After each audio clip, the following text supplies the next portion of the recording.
Alright guys, आज के इस वीडियो में हम बात करने वाले हैं फाइनली एजेक्स के बारे में। यार एजेक्स पे काफ़ी रिक्वेस्ट आ रही थी कि यार भैया एजेक्स क्या होता है और इस पे एक सिंपली सेपरेट वीडियो बनाया जाए। तो मैं बताना चाहूँगा, मैं एक इसकी सीरीज़ बेसिकली प्लेलिस्ट ही डाल दे रहा हूँ सिंपली आज से। और इसके अंदर आपको एजेक्स ट्यूटोरियल नाम से सिंपली सीरीज़ है, तो इसके अंदर आपको एजेक्स पे वीडियो मिल जाएंगे, ठीक है। और ज़्यादा वीडियो नहीं होंगे, 5-6 वीडियो होंगे, आपको एजेक्स कम्प्लीटली कवर हो जाएगा। और मैं नहीं चाहता कि एक सेपरेट कंप्लीट लंबा वीडियो बनाऊं और उसके अंदर मैं चीज़ें डाल दूं, ऐसा बिल्कुल नहीं है। मैं आपको डिटेल के अंदर एक्सप्लेन करूंगा हर एक चीज़ छोटे छोटे वीडियो के अंदर। और बेसिकली मेरा मेन मकसद यही है कि आप लोगों को डेफिनेटली हर एक चीज़ समझ में आनी चाहिए, ठीक है। और आप लोग मुझे बाद में क्वेरी कर सके यार ये चीज़ हुई तो ऐसे क्यों हुई, ठीक है। और उसके भी हम बेसिकली जान लेंगे सारी चीज़। अब देखो यार एजेक्स क्या होता है, सबसे बड़ी बात यह है कि एजेक्स क्या होता है, इसके बारे में थोड़ी सी बात यहाँ पे कर लेते हैं। तो यार देखो simply what is Ajax. Simply Ajax stand for asynchronous JavaScript and XML, ठीक है। एसिंक्रोनस का मतलब क्या होता है मैं आपको बताता हूँ यार। सिंपली देखो यहाँ पे दे रखा है सिंपली एसिंक्रोनस, इसका मतलब होता है सिंपली एक साथ मल्टीपल काम।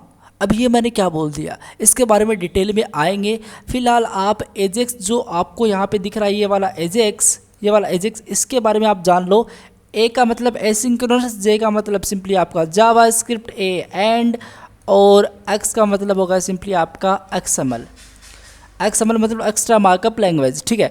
ऑलराइट, अब देखो सिंपली और क्या है इसके अंदर, ठीक है। और देखते हैं, Ajax is not a programming language. सबसे बड़ी बात है एजेक्स कोई प्रोग्रामिंग लैंग्वेज नहीं है। काफ़ी लोग सोचते रहते होंगे कि यार एजेक्स भी एक जैसे आपकी C++, पाइथन, जावास्क्रिप्ट ऐसा ही कुछ है, मतलब प्रोग्रामिंग लैंग्वेज है।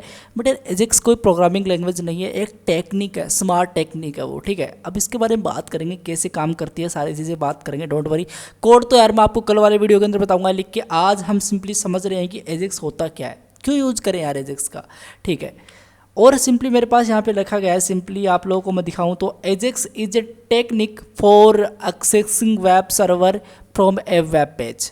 मतलब क्या है इसका, एजेक्स सिंपली मैंने बताया आपको एक टेक्निक है जो क्या करती है, वो कुछ वेब पेज को सर्वर से एक्सेस करती है। अब यार ये क्या हुआ, ये तो सिंपली हर कोई करता है। सिंपली आपकी जो वेबसाइट है वो भी तो ये चीज़ करती है, एजेक्स का उसमें यूज़ क्यों करें बेसिकली, ठीक है। तो मैं आपको बताता हूँ यार, डोंट वरी क्यों करें सिंपली। अब देखो यार सबसे पहले यूज़ क्यों करना है एजेक्स का, इस पे भी आ जाते हैं। देखो एजेक्स का सिंपली पहला यूज़ है कि नोट पेज रिलोड।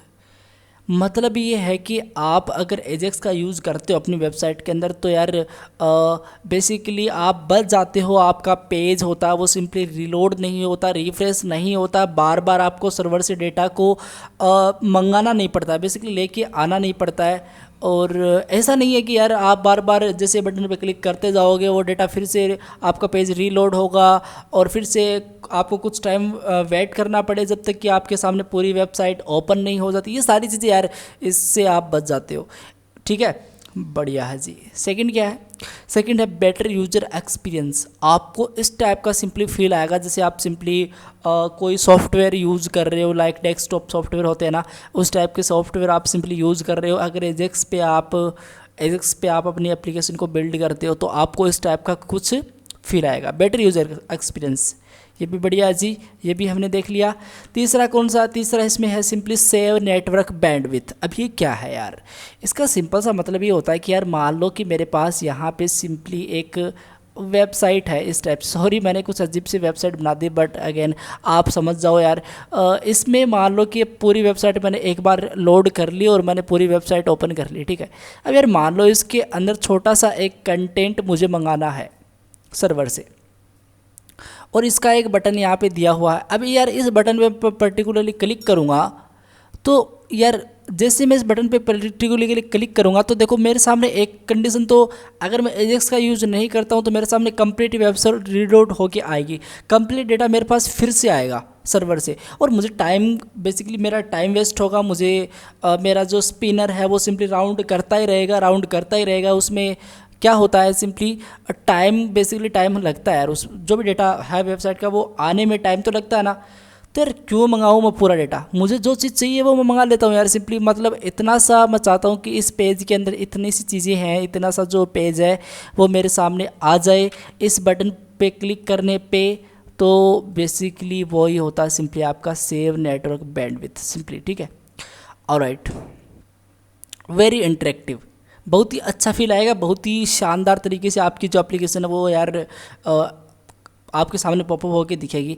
अब यार देखो, एक सिंपली मैं आपको इसका एक एग्जांपल और बताना चाहता हूँ नोट पेज रीलोड का। अब यार आप जैसे सिंपली फेसबुक यूज़ करते हो, वहाँ पे आप लोग सिंपली जैसे लाइक वाला बटन प्रेस करते हो, तो क्या आपके सामने पेज रीलोड होता है? बिल्कुल नहीं होता। आपके सामने जैसे फ़ोटो आई उसने आपको बेसिकली आपने उसको लाइक किया और वो फ़ोटो लाइक हो जाती है। तो क्या ऐसे में आपका पूरी वो जो फेसबुक थी वो क्या फिर से डेटा फिर से आया क्या?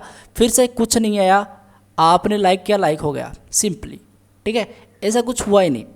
तो वहाँ पे यूज़ आपका एजेक्स का ही होता है। ऑलराइट, अब देखते हैं यार सिंपली हाउ एजेक्स वर्क, ये एजेक्स काम कैसे करता है। और ये जो ये चार्ट आपको दिख रहा है सिंपली, इसमें आपको इजीली एक्सप्लेन करवाया गया है कि यार जो आपका एजेक्स होता है वो किस टाइप से काम करता है। देखो सिंपल दैट, ये सिंपली मेरा एक ब्राउज़र है, ठीक है। अब यार यहाँ से मैं कुछ रिक्वेस्ट सेंड करता हूँ सर्वर से।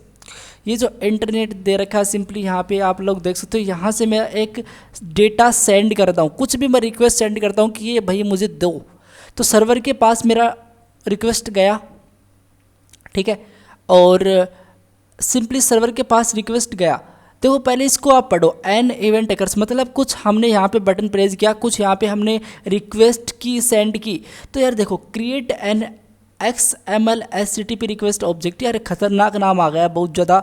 तो भैया ये क्या है XML HTTP रिक्वेस्ट, क्या होती है? ये क्या होती है? ये सिंपली एक ऑब्जेक्ट होती है, जब हम कोड करेंगे तब हम इसको समझेंगे। अभी आप समझ लो कि जो प्रोटोकॉल्स होते हैं उसके साथ डील करने के लिए इस ऑब्जेक्ट का यूज़ किया जाता है। अब यार मान लो मैं देखो सेंड HTTP रिक्वेस्ट, ये मेथड का यूज़ करना पड़ता है सेंड करने के लिए रिक्वेस्ट को। इसका मैंने यूज़ किया, यहाँ पे गया सर्वर के पास, जैसे मैंने इसका यूज़ किया और जैसे यहाँ पे गया इस सर्वर के पास, इस पर आ चुकी है मेरी रिक्वेस्ट। अब क्या होगा, पहला कंडीशन इसमें क्या होगा, प्रोसेस होगी। जो मैंने रिक्वेस्ट की वो प्रोसेस होगी, क्या इसमें है या नहीं है। अगर है तो वो क्रिएट होगी, create a response and send data back to the browser. अब क्या करेगा, वो जो आपका सर्वर है वो सर्वर आपको रिस्पॉन्स बैक कर देगा। कहाँ पे रिस्पॉन्स बैक कर देगा, यहाँ पे जैसे आपका ये ब्राउज़र है इसके अंदर डेटा फिर से आएगा। यहाँ से आपने सिंपली रिक्वेस्ट सेंड कर रहे हो, यहाँ से ये वाली लाइन है, सिंपली आप यहाँ से रिक्वेस्ट सेंड कर रहे हो और ये जो आपका डेटा आता है सिंपली ये क्या करता है, यहाँ से आपके पास रिस्पॉन्स देगा। ये बेसिकली आपकी रिक्वेस्ट पहले वाला, ये दूसरा ब्राउज़र, ये सिंपली आपका रिस्पॉन्स। ऑलराइट, तो देखो process the return data using JavaScript, ठीक है। अब ये बैक एंड के अंदर सारा लॉजिक हो रहा है, बैक एंड के अंदर सारी प्रोसेस हो रही हैं। इसको आप अभी ना समझे, मैं आपको बताता हूँ उतना समझे। जब भी हम कोड करेंगे छोटे छोटे टुकड़ों के अंदर इसको समझेंगे जिसको, तब आपको बेटर तरीके से समझ में और ज़्यादा आ जाएगा। और हमारा देखो सिंपली जैसे मेरा जावास्क्रिप्ट लोड हुई, यहाँ पे रिस्पॉन्स आया, तो देखो पूरा पेज मेरा यहाँ पे अपडेट नहीं होगा। मेरा ओनली जो मैंने कंटेंट बेसिकली जो मुझे कंटेंट अपडेट करना था वही पेज मेरे सामने, जो वही कंटेंट मेरे सामने अपडेट होगा उस पेज का। यहाँ पे दे भी रखा है यार अपडेट पेज कंटेंट सिंपली, ठीक है। तो ये सिंपली आप एजेक्स का एक बोल सकते हो, इस तरीके से एजेक्स आपका काम करता है। और बेसिकली मेन फंक्शनलिटी इसमें आपको क्या नहीं करना पड़ता, आपको यार टाइम, बेसिकली आप टाइम नहीं लगता। जो भी आपका डेटा होता है वो एक बार में लोड हो जाता है, फिर आप जैसे सेंड करते हो जितना डेटा आपको चाहिए सर्वर से उतना डेटा आप लेके आते हो, ठीक है। ऐसा नहीं कि पूरी वेबसाइट फिर से आप लोड कर दोगे और बेसिकली वहाँ पे वो स्पिनर वो राउंड करता रहेगा, ऐसा बिल्कुल नहीं है। और बहुत ही यूज़ किया जाता है एजेक्स का, बिलीव में आप लोगों को ज़रूर समझना चाहिए अगर आप एक कोडिंग के अंदर फील्ड में हो। अगर आपको नहीं आइडिया एजेक्स क्या होता है, तो अब हम इसके बारे में बात करेंगे नेक्स्ट वीडियो में कि यार इसके कोड की हेल्प से डेटा कैसे रीड कैसे राइट किया जाता है, इसके बारे में भी हम देखेंगे। सो बस गाइज आज इस वीडियो इतना ही। होप कि यार आपको चीज़ें थोड़ी क्लियर हुई होंगी, थोड़ी डाउट होगा। यार पहली बार यार मुझे भी ऐसा ही लगता था कि यार एजेक्स क्या भला है, कैसे इसको समझा जाए। तो यार डेफिनेटली होता है स्टार्टिंग के अंदर, कोई दिक्कत नहीं है। प्रैक्टिस करेंगे सारे डाउट आप लोगों के क्लियर हो जाएंगे। और चैनल को यार आप लोग सब्सक्राइब कर देना ऐसे ऑसम प्रोग्रामिंग रिलेटेड वीडियोज़ के लिए। सो बस गाइज आज studio, thank you guys so much, take care, bye bye.